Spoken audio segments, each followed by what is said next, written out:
My learners and my viewers. तो आज का हमारा जो टॉपिक है वो है अंटार्कटिका रीजन। हम सभी जानते हैं कि अर्थ के दो पोल होते हैं, north pole and south pole. Arctic region ऊपर होता है, अंटार्कटिक रीजन नीचे होता है। तो जो अंटार्कटिका रीजन है उसके हम 10 जो इम्पोर्टेंट पॉइंट्स हैं उसके बारे में डिस्कस करेंगे। तो सबसे पहले ये जानना है कि जो अंटार्कटिका रीजन है, सबसे पहला पॉइंट इसका, ये वर्ल्ड का सबसे बड़ा कोल्ड डिजर्ट है Antarctica. Okay, second one is, इसको जेम्स कुक ने डिस्कवर किया था। एंड थर्ड वन इज़ 1984 में इसमें ओजोन जो लेयर होती है उसका होल डिस्कवर हुआ था। किस ईयर में 1984 में।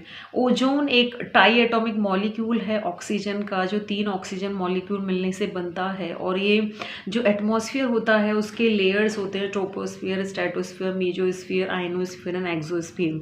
तो स्ट्रेटोस्फियर में ओजोन का एक कवरिंग होता है, जैसे अम्ब्रेला ऑफ द अर्थ बोलते हैं, जो कि सन से आने वाली जो रेडिएशन होती हैं, UV radiation, ultraviolet radiation Hindi में जिसको परावैंगनिक किरणें कहते हैं, उनसे हमें प्रोटेक्ट करता है।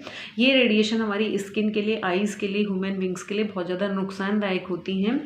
तो रेफ्रिजरेटर, एसी वगैरह चलाने से CFC, क्लोरोफ्लोरो मोनोकार्बन और कार्बन टेट्राक्लोराइड जैसी गैसेस निकल कर ट्रोपोस्फियर से जब स्ट्रेटोस्फियर में पहुंचती हैं तो इनका जो क्लोरीन मॉलिक्यूल होता है वो ऑक्सीजन मॉलिक्यूल और ओजोन मॉलिक्यूल के साथ केमिकल रिएक्शन करके उसे उस लेयर को कम करता है। इसको बोलते हैं ओजोन होल या फिर ओजोन लेयर डिप्लीशन। मैं इस पॉइंट पर थोड़ा ज़्यादा चलेगी, खैर वापस अपने पॉइंट पे आते हैं। तीसरा इम्पॉर्टेंट जो पॉइंट है इसमें, ऐसा बोलते हैं अंटार्कटिका में ब्लड वाटरफॉल होता है, यानी कि वाइट स्नो बहुत ज़्यादा रहती है और इसमें ब्लड के कलर का एक वाटरफॉल रन करता है।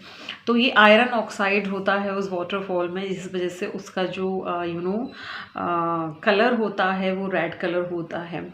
एंड जो 6th इसकी इम्पॉर्टेंट क्वालिटी है अंटार्कटिका रीजन की इज़ दैट कि ये विंडीएस्ट, मतलब विंडीएस्ट कॉन्टिनेंट है वर्ल्ड का। विंडीएस्ट मतलब इसमें इतनी तेज़ हवा चलती है जिसका स्पीड होता है 320 किलोमीटर पर आवर, यानी कि कोई जो फरारी कार जिस स्पीड से चलती है उससे भी तेज़ हवा इस कॉन्टिनेंट में चलती है। So that is called the windiest continent of the world. And friends, इसमें एक ग्लेशियर है, एल्बर्ट ग्लेशियर है, वो वर्ल्ड का सबसे बड़ा ग्लेशियर है। और 8th one is Mount Elbert नाम का इसमें एक वॉल्केनो होता है जिसमें से क्रिस्टल्स निकलते हैं। 9th one is, 9th property of Antarctica is कि इसमें 24 आवर्स डे रहता है, 24 आवर्स नाइट रहती है। And 3rd one is that कि इसमें 10th अगस्त 2010 में इसका टेम्परेचर जो देखा गया वो कोल्डेस्ट टेम्परेचर था पूरे वर्ल्ड का, that was the -93.2 degree Celsius.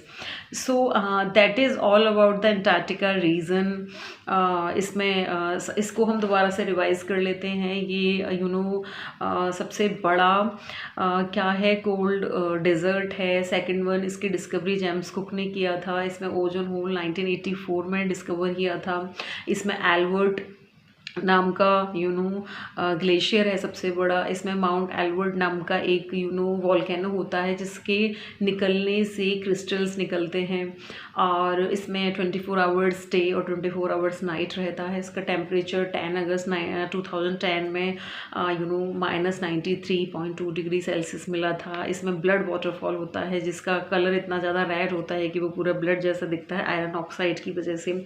So that is all about the this Antarctica region. I hope you will like this video. और मुझे मोटिवेट रखने के लिए मुझे एक मोटिवेशन रहे कि मैं वीडियोस बहुत अच्छे बनाती हूँ, तो इसको आपको लाइक, शेयर और सब्सक्राइब जरूर करना है। Thank you so much guys for the watching.